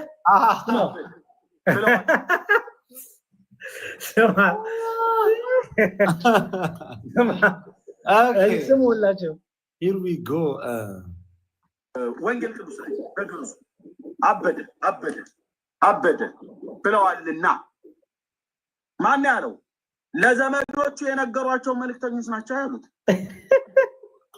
ለዘመዶቹ የነገሯቸው መልእክተኞች አበደ ብለዋልና ሊይዙት መጡ አሉ። እሺ ራሱ ከምን ጋር ተጋጨ ማለት ነው? አሁን ከአዲሱ መደበኛ ትርጉም ጋር። ታዲያ ለምንድን ነው አዲሱ መደበኛ ትርጉም ከፍቶ የማያሳያቸው? ምክንያቱም አዲሱ መደበኛ ትርጉም እንደዛ አይልም። አበደ ያሉት ድንግል ማርያምና ወንድሞቹን ያለው። ወንድማችን ደግሞ ኤርሚያስ ይላል የነገሯቸው ሌሎቹ ዘመዶቹ ይላል። ክርስቶስን ተቃዋሚዎች የተናገሩትን ንግግር ክርስቶስን ተቃዋሚዎች መጽሐፍ ቅዱስ ላይ ተጽፈው አሉ። ክርስቶስን ተቃዋሚ ሰዎች የተናገሩትን ንግግር የእናቱ የድንግል ማርያም ንግግር አድርጎ ማቅረብ በራሱ ስህተት ነው። የአዲሱ መደበኛ ትርጉም ስህተት። ኤርሚያስ ጭራሽ አስተካክላለሁ ብሎ ፈለገን ደግፎ ቁጭ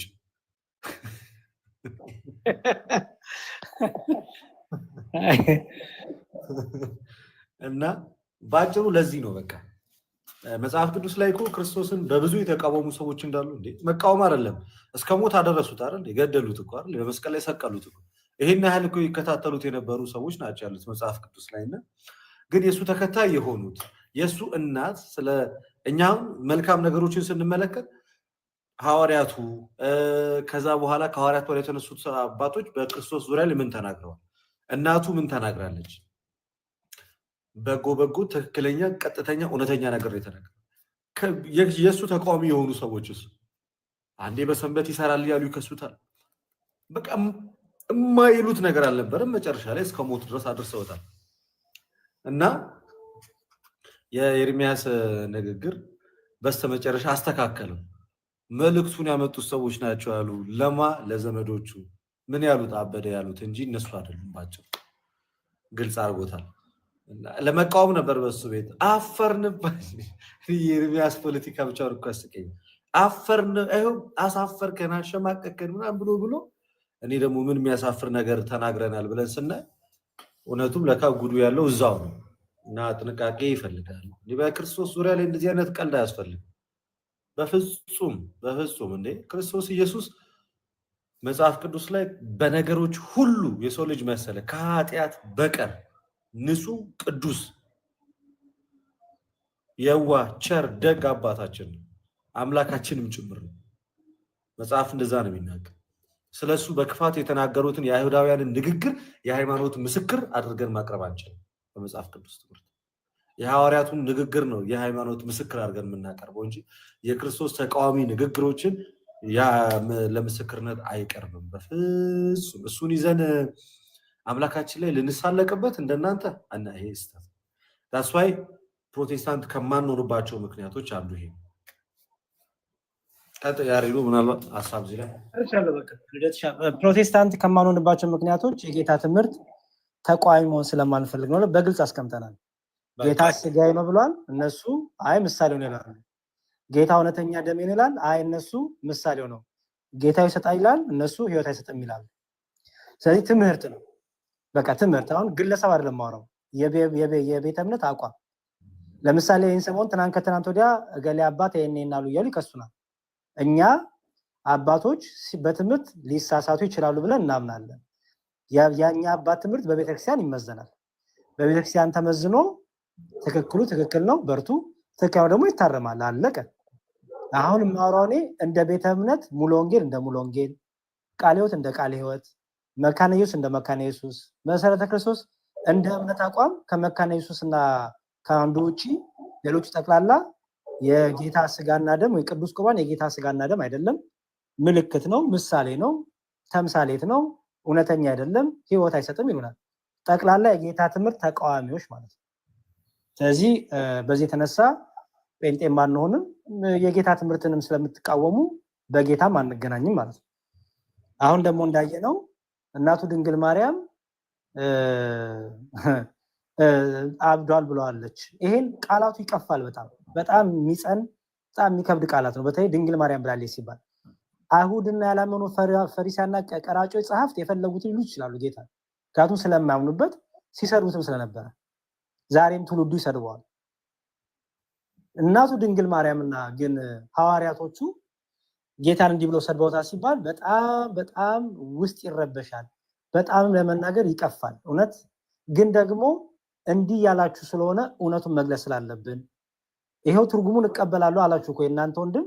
ትርጉሙ የእኔ ጴንጤ ፓስተሮች ያጻፉት እቀበላለሁ አለ። ግማሹ አልቀበልም ይላል ትርጉሙን፣ ግማሹ እቀበላለሁ ይላል። ራሱ ወንድማችን ኤርሚያስ ሰደበው ፈለገንና መጨረሻ ላይ ማን ነው ይሄን ያሉት አለ። ሌሎች ሰዎች ሄደው ለእናትና ለወንድሞች ሌሎች ሰዎች አለ። እኛስ ምን አለን? ሌላ ሰዎች ያሉትን ድንግል ማርያም አለች ለምን ብላችሁ በመጽሐፋችሁ ጻፋችሁ። ይሄ አጋንንታዊ ንግግር ነው፣ ሰይጣናዊ ንግግር ነው ያልነው። እና ይሄ ነው ልደትሻ። እግዚአብሔር ይስጥልን ስለሰበሰብከን። ስለ ቅዱስ ቁርባንም አይ ቲንክ ጥሩ ትምህርት ተምረናል። አንተ ግን ከአባቶች ያሉትን 1 5 6 መረጃዎች ብትሰጠን እሺ፣ ደስ ይለኛል። አሳያለሁ። አሪፍ ነው። አንድ ነገር እንትን ልበልና ሁለተኛ ዮሐንስ መልእክት ምዕራፍ 1 ቁጥር 9 ላይ አንድ ምዕራፍ ነው ያለው። ለሚመጣ ሁሉ ይላል በክርስቶስ ትምህርት ለማይኖር ሰው አምላክ የለውም ማለት። በክርስቶስ ትምህርት ለሚኖር ግን አብና ወልድ አሉት ይላል። ሰው በክርስቶስ ትምህርት ከሌለ ከክርስቶስ ትምህርት ከጎደለ አምላክ የለውም። በቃ የእውነተኛውን የክርስቶስን ትምህርት የማይቀበል ሰው አምላክ አልባ ነው። የእውነተኛውን የክርስቶስን ትምህርት የሚቀበሉት ግን እነዛ አብና ወልድ ከእነርሱ ጋር ናቸው ማለት ነው። በጣም ከመጽሐፍ ላሳይ አንድ አሁን በእጄ ላይ የያዝኩት መጽሐፍ የኤፒስትል ኦፍ ሴንት ኢግናቲየስ ኦፍ አንቲዮክ የአንጾኪያው ቅዱስ አግናጢዮስ ሰባቱን እንትኖች የጻፉበት መልእክቶችን ወይም ደግሞ መልእክቶችን የጻፈበት መጽሐፍ ነው። ይሄው ይታያችኋል ያሬዶ። ይሄ አሁን የቅዱስ አግናጢዮስ ጽሑፍ ነው እና ቅዱስ አግናጢዮስ ምንድን ያለው ብለን ስንመለከት በኤፌሶን መልእክቱ ወይም ደግሞ ለኤፌሶን ክርስቲያኖች በላከው መልእክቱ በ20ኛው ቻፕተር ላይ በሁለተኛው ምዕራፍ ላይ ምናልባት ለማሳየት ትንሽ ያስቸግረኛል ይመስለኛል። እስኪ እንዲህ ለማድረግ ልሞክር። ይታይ ይሁን ይታያል? ያው ይታያል። ይሄ በ20ኛው ምዕራፍ ንገራቸው በዛው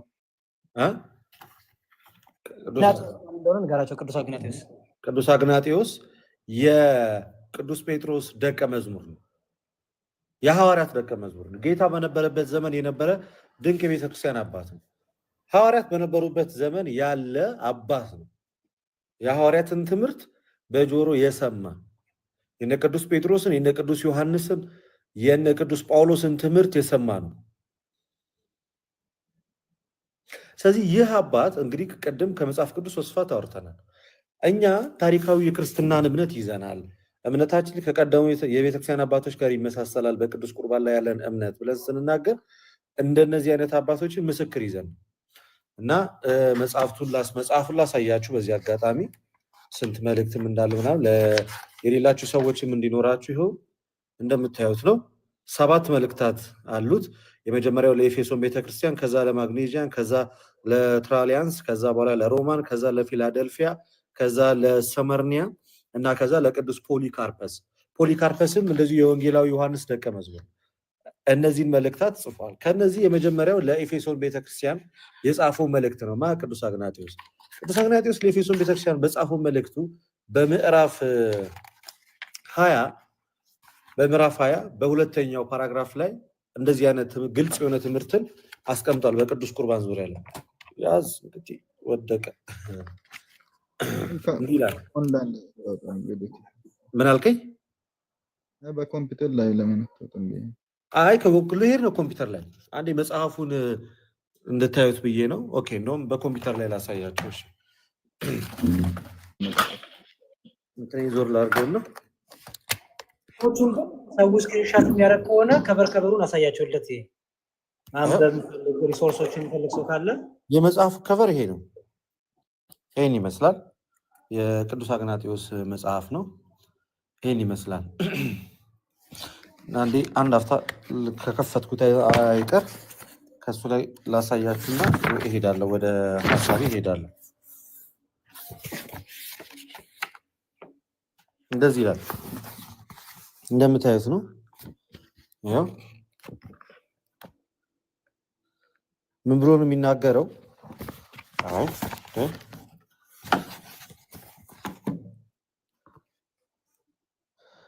especially if the Lord should reveal ከዋናው ፓርት ጋር ጀምሬ ላንብብላችሁ። እንዲህ ይላል።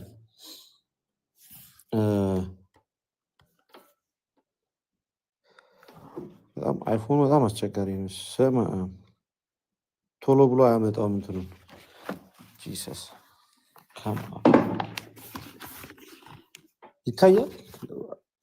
ይታያል። አሁን መጥቷል። አሁን አንቢባ እንትን በልጭ እና እንደዚህ ይላል ከላይ ጀምሮ እስኪ a man by a man in grace in one faith in one Jesus Christ, who after the flesh was the David race, who is the son of man and the son of God. በአንድ እምነት በአንድ ኢየሱስ ክርስቶስ ኢየሱስ በፍጹም ሰውነቱ የዳዊት ዘር የሰው ልጅ ተብሎ ይጠራል። እንደውም ደግሞ በፍጹም መለኮት ደግሞ የእግዚአብሔር ልጅ ነው ይላል። the son of God, to the end that you may obey the bishop and the presbyterian without distraction of mind. ጳጳሳትንም እንዲሁም ካህናትን ያለ ምንም ያለምንም ዲስትራክሽን አክሰፕት እንድታደርጓቸው እንድትቀበሏቸው ያለ ማለት ባልተበታተነ ሐሳብ እንድትቀበሏቸው ይናገራልና ከዛ breaking one bread አንዱን ዳቦን ቆርሰለን which is the medicine of immortality አይቷል ቅዱስ ቁርባን ምን ብሎ እንደሚጠራው breaking one bread which is medicine of immortality and that antidote to that we should not die but live forever in Jesus Christ የዘላለም ሞት መድኃኒት በክርስቶስ ለዘላለም እንድንኖር እንዳንሞት የሚያደርግ ግን ለዘላለም በክርስቶስ እንድንኖር የሚያደርግ የሞት መድኃኒት ነው ብሎ ነው የሚጠራው ቅዱስ ቁርባንን ማን ነው እንደዚህ ብሎ የሚናገረው ቅዱስ አግናጢዮስ ሌሎቹን የቤተክርስቲያን አባቶች ደግሞ ከዚህ ከኮሚቴሪ ላይ ላውጣላችሁና ላሳያችሁ እነዚህኞቹ ደግሞ የቤተክርስቲያን አባቶች ምን ብለው አስተማሩ የሚለውን ነገር አንድ ባንድ እያየን እንሄዳለን ማለት ነው ለቅዱስ ቁርባን ዙሪያ ላይ ምን አስተማሩ ኦኬ ጀስቲን ማርቲር ይታያል በጣም ሆነ ይታያል አይደል አሁን ብለሪ ነገር ነው ጀስቲን ማርቲር ላምብብላችሁ እኔ ላምብበው ጀስቲን ማርቲር ምን ብሎ ይናገራል we call this food ወይንም ደግሞ ይሄንን ቅዱስ ቁርባን we call this food Eucharist and no one is else permitted to partake of it except one who believe our teaching to be true and who has been washed in the washing of which is for the remission of sin and for regeneration ምን ብሎ ተናገረ ይሄንን ምግብ ቅዱስ ቁርባን ብለን እንጠራዋለን የሚፈቀደላቸውም እነዛ የኛን ትምህርት አምነው ለኃጢአት ስርየት በመቶን በአንዲቷ ጥምቀት የተጠመቁትን ነው ብሎ ይናገራል ማን ይሄንን የሚናገረው ኮንትሮል ላስጠሙ ሰኔ ካሜራው ፎከስ ላይ እንዲያደርገው ቅዱስ አግናጢዮስ ነው ይሄንን የሚናገረው ቅዱስ አግናጢዮስ ነው ይቅርታ ቅዱስ ወይ ደግሞ ጀስቲን ማርቲር የቅዱስ አግናጢዮስ የቀደመው ነው ጀስቲን ማርቲር እንደዚህ ብሎ ይናገራል በጣም ግልጽ የሆኑ የተወሰኑትን አባቶችን ትምህርት ደግሞ እዚሁ ጋር አንብቤ ደግሞ ከዛ ወደ የሚቀጥለው ሐሳብ እንሄዳለን ሌላኛው የቤተክርስቲያን አባት ቅዱስ ቄርሎስ ዘኢየሩሳሌም የተባለ ቤተክርስቲያን አባት እሱ ያስቀመጠበት ወይም ደግሞ እሱ የተናገረበት መንገድ ደግሞ እጅግ በጣም በሚገርም መንገድ አስቀምጦታል እሱን አነብላችኋለሁ ማን አልኳችሁ ቅዱስ ቄርሎስ ዘኢየሩሳሌም በጣም ሰፊ ማብራሪያ ከሰጡት የቤተክርስቲያን አባቶች በቅዱስ ቁርባን ዙሪያ ላይ ቅዱስ ቄርሎስ ዘኢየሩሳሌም ምን አለ የሚለውን ነገር እሱ አሁን አንድ ባንድ አነብላችኋለሁ እንመለከታለን አንዴ ቅዱስ ቄርሎስ ዘኢየሩሳሌም ሴንት ሲሪል ይቅርታ ዲዮናሲዮስ ሳይፔሪያን ኦፍ ካርቴጅ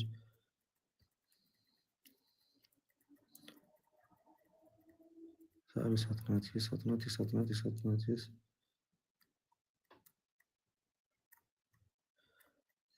አይውና እንደዚህ ይላል ቅዱስ ቄርሎስ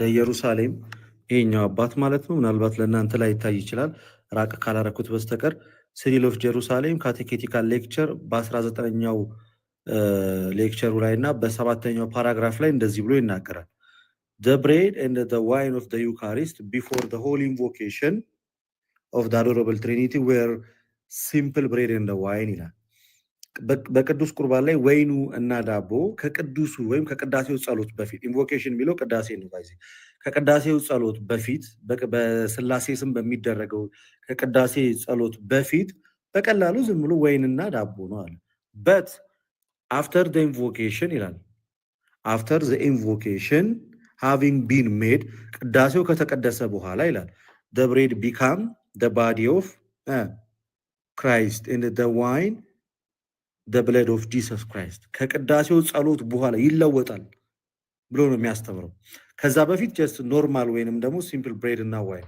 ከቅዳሴው ጸሎት በኋላ ግን ወይኑ የክርስቶስ ደም ዳቦ ደግሞ የክርስቶስ ስጋ ይሆናል ይላል ከዛሳ እዛው ላይ ደግሞ በ23ኛው ፓራግራፍ ላይ ደግሞ ምን ብሎ ይናገራል therefore with full assurance let us partake as of the body and the blood of Christ for in the figure the bread is given to his body in the figure of wine his bread, that you may partake of the body and the blood of Christ, may be made of the same body and the same blood with him.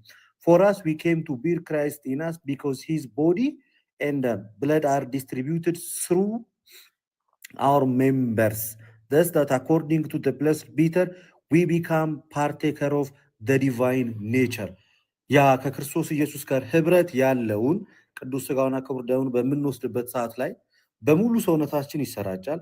የዛን ሰዓት ላይ እኛ ከመለኮት ባህሪ ተካፋዮች እንሆናለን። ልክ ቅዱስ ጴጥሮስ እንደተናገረ ከመለኮት ባህሪ ተካፋይ ትሆናላችሁ ብሎ ቅዱስ ጴጥሮስ እንደተናገረ እኛም ከመለኮት ባህሪ ተካፋዮች እንሆናለን ብሎ በዚህ ልክ ያስቀምጠዋል።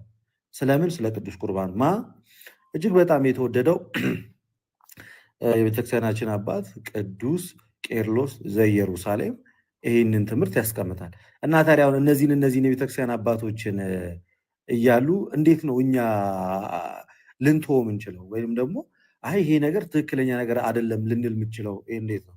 ሌላኛው ሳይፒሪያን ኦፍ ካርቴጅ ቆጵሪያኖስ ማለት ነው። ቅዱስ ቆጵሪያኖስ ምናልባት ከታያችሁ አላውቅም። እዚህ ጋር ሳይፒሪያን ኦፍ ካርቴጅ ኤፒስትሉ ላይ ወይ በመልእክቱ በ10ኛው መልእክቱ ላይ ደግሞ እሱም ብሎ ነው የሚናገረው።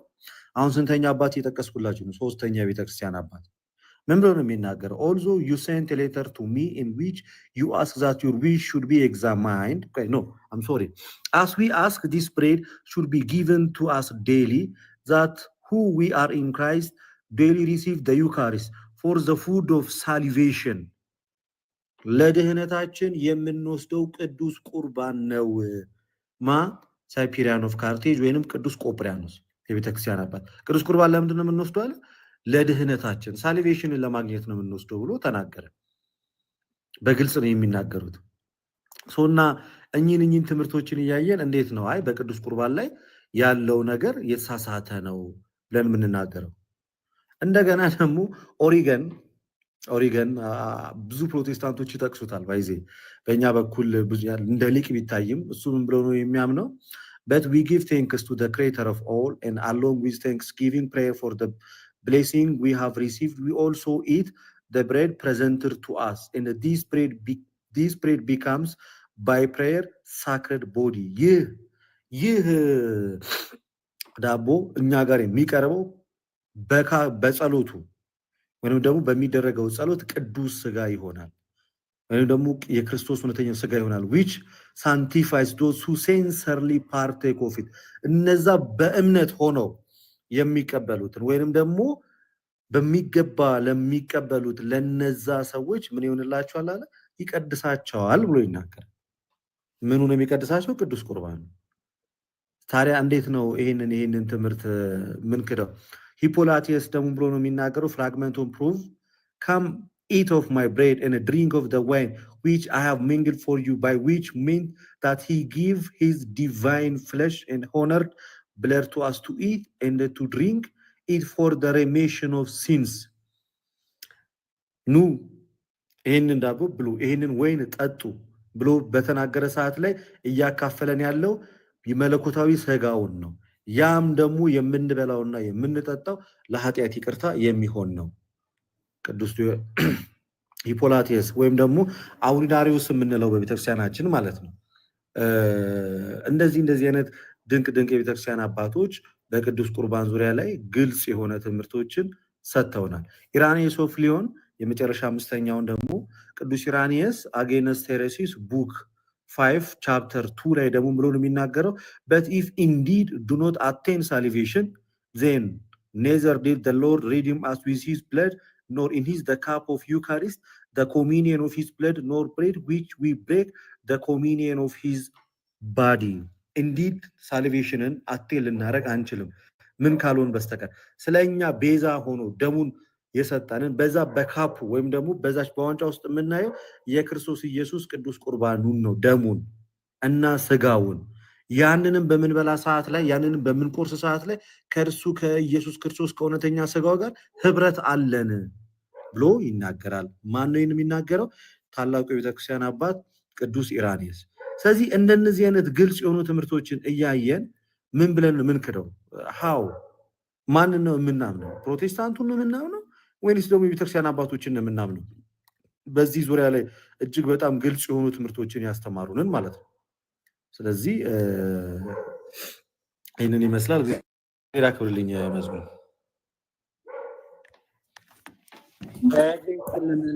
ቃሎትን ያሰማልን። ቶኒ ሀሳብ ካለ ሀሳብ ስጥና እኔም ራቴን ልበላ ነው። ልደትሻ አንተ ጋር ሄደ ሰዓቱ እየሄደ ነው። አልሞስ ወደ 12 ሰዓት ሊሆን ነው። በጊዜ ነው ራት የምትሰቅለው? እሺ ቶኒ ሀሳብ ካለ ስጥና እንቀጥላለን። ልደትሻ እንደዚህ የምትገባ ከሆነ እየገባን እንቀጥላለን። ዲያቆን ፈለገ አሁን ስልካችሁ ተስተካከለ? ዲያቆን ፈለገ ቆይ እናወራለን። ያሬዲ በውስጥ የሆነ ሰውም ስላወራኝ ብዬ ነው። እሺ አናግረኝ። ጥሩ እሺ እሺ ለቴ እሺ ቶኒ የቀጥል ሀሳብ ካለ። ሰላም መዝሙራዬ ልደታ ሄሉ ከታችም ያላችሁ ሰላማችሁ ሰላም ብያችኋለሁ። ምንም ሀሳብ የለኝም። እንትን አሁን እንትን እያሳየን መረጃ እንትን ልደትሽ ከታች ላሉት እንትን ማንበብ ለሚፈልጉ የአባቶች እንትን ትምህርት ኮሌክት የተደረገ አንድ ላይ ስላለ እሱን ነገራቸው። ዌብሳይቱን የካቶሊክ እንደሆነ ምንድነው አሁን ያየንበት ፕራክቲካል አፖሎጀቲክስ የሚለው በጣም በእጅጉ በጣም የተወደደ የዌብሳይት ነው። አክቹዋሊ ካቶሊካውያን ናቸው የሰበሰቡት ትምህርቱን ወይም ደግሞ ያጠናከሩት። እንትንም አለ ኒው አድቨንት ከሱ በተሻለ ግን በርስ አድርጎ የሚያስቀምጠው ይሄ ፕራክቲካል አፖሎጀቲክስ የሚለው የኤርሊ ቸርች ፋዘርስ ትምህርትን የያዘ በየታይትሉ ለምሳሌ ቅዱስ ቁርባን ካልክ ሄደህ ስትነካ የአገር አባቶችን ይዘረግፍላል። ቅዱስ ጥምቀት በባፕቲዝም ያመጣዋል፣ በዩካሪስት ያመጣዋል። በእያንዳንዱ ርዕሰ ጉዳይ ላይ ማለት ነው አባቶች ምን አሉ የሚለውን ቁጭ ያደርግልሃል። ፕራክቲካል አፖሎጀቲክስ የሚለው ዌብሳይት አክቹዋሊ የካቶሊካውያን ዌብሳይት ነው፣ ግን በጣም የሚደንቅ ዌብሳይት እዛ ላይ ያሳየንለት ሸ በጣም አሪፍ ነው። ስለ ኪነት ምናምን በጣም እዛ ነው። እኔ በጣም የሚገርም ነው። ላሳያ ሬዲ እኛ እኮ የሚገርመው ነገር ይሄንን ተርጉመን በአማርኛ ኦርቶዶክሳዊ ትምህርት በሆነ መልኩ አድርገን ዌብሳይት ላይ ክሬት አድርጎ ማስቀመጥ ይቻል ነበር፣ ግን ሰነፍን። እነሱ ይኸውልህ አየው ያሬዶ ፕራክቲካል አፖሎጀቲክስ ይላል። ኦኬ እሺ እና ኤርሊ ቸርች ፋዘር ሲልና 41 ቶፒኮችን የያዘ ነው። ቶፒኮቹ 41 ናቸው።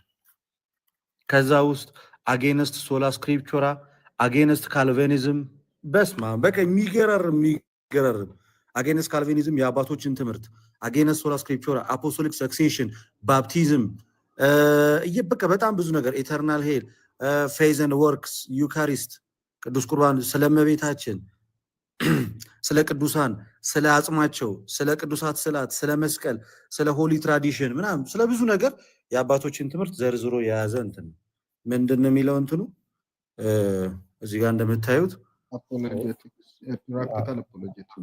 ፕራክቲካል አፖሎጀቲክስ ይላል ዌብሳይቱ። ይኸው እቺ ናት ምልክቷ፣ ፕራክቲካል አፖሎጀቲክስ ይላል። ገብታችሁ መጠቀም ትችላላችሁ። በቃ እንትን የቀደሙ አባቶች ምን አሉ ነው በዛ ርዕስ ላይ በቃ ሰፋ ያለ ማብራሪያ ነው የሚሰጠው። ከአንድ አባት ብቻ ብዙ አባት ነው የሚዘረዝረው። አንድ ሀሳብ ላይ እንትን ያስተማሩትን ሀሳብ ይዞ አንድ ላይ ነው የሚያስተምሩት። በጣም አሪፍ ነው። በቀላሉ እንድንረዳ አንድ ሀሳብ ላይ እንትን ማጥናት ለሚፈልግ ሰው እና በርቱ። በጣም ሰፖርት ማድረግ። እሺ እናመሰግናለን። ማርቆስ 3:1 እኮ አብራራን እኮ ምንድነው ማርቆስ 3:1 ላይ አብደዋል፣ ጌታ አብደዋል እያሉ ሲናገሩ የነበሩት በእሱ ያላመኑ ናቸው። ባጭሩ ለምሳሌ ዘመዶቹ ሲል በመጽሐፍ በዕብራውያን በአይሁድ ልማድ ሰፈር ውስጥ ያሉ ሰዎች ሁሉ ዘመድ ይባላሉ። ቅርብ የሆኑ ሩቅ የሆኑ ዘመዶች ሁሉ ዘመድ ይባላሉ። ኦኬ ሰው መጽሐፍ ቅዱሱ በዛ ልማድ እንደጻፈ መጀመሪያ እወቁ። ሁለተኛ ዘመዶቹ ሲል ጌታን ያወቁታሉ ያላወቁታሉ፣ በጌታ ያመኑ አሉ ያላመኑ አሉ። እነዚህ አበደ የሚሉት አበደ ብቻ እኮ አይደለም፣ በአጋንንት አለቃ አጋንንትን ያወጣል እያሉ እኮ ራሱ ሰድቦታል ጌታን። በጣም ብዙ ነገር ሰድቦታል እኮ ጌታን።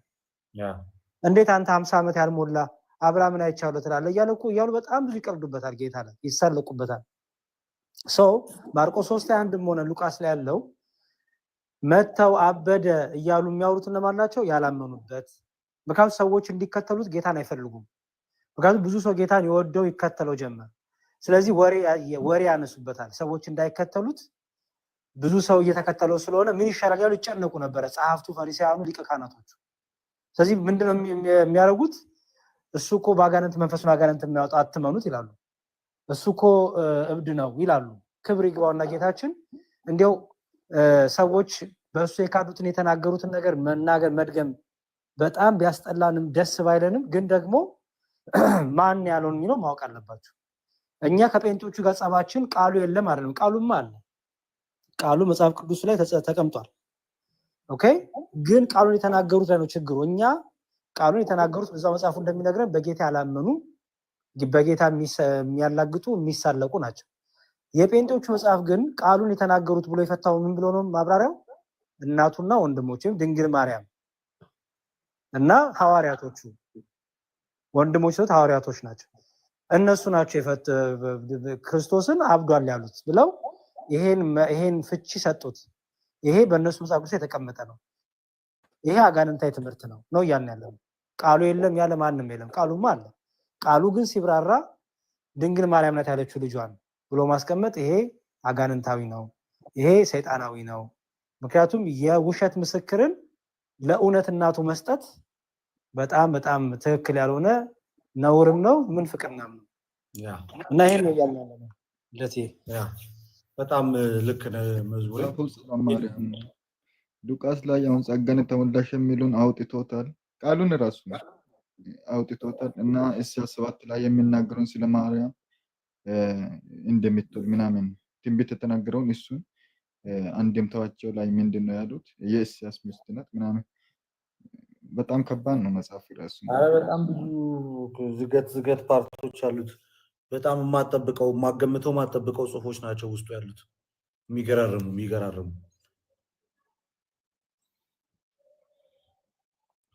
እና እስኪ ይህንን ይመስላል። እናመሰግናለን ያሬዲ ከመጀመሪያ እስከ መጨረሻ በማዕከላችን ስለነበርክ። እናመሰግናለን። እኛም ስላመቻቸልን ስላስተማርከን ጊዜ ይስጥልን። በቃ እንግዲህ በደንብ እንገናኛለን። በርታ። ያው እኔ አንድ ነገር ማስተላልፈው ነገር ልደትዬ፣ እስቲ ምን ታዘብከ? ይህን ሰሞን የሆኑ ነጥቦችን ገጣጥማቸው።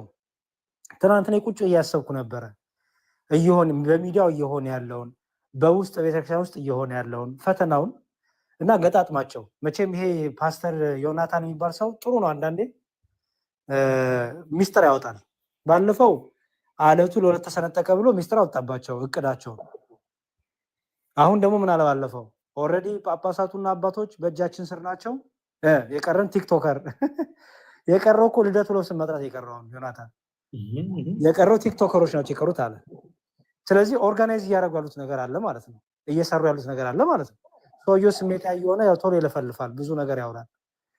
ሰው አንድ እሱን ያዝ። ከዛ ቀጥሎ ደግሞ ከውስጥ ደግሞ በአንዳንድ አባቶች ኦርቶዶክሳውያን የሚያወክል ትምህርቶች ደግሞ ትሰማለህ። ለምን ይሄ ይሆናል?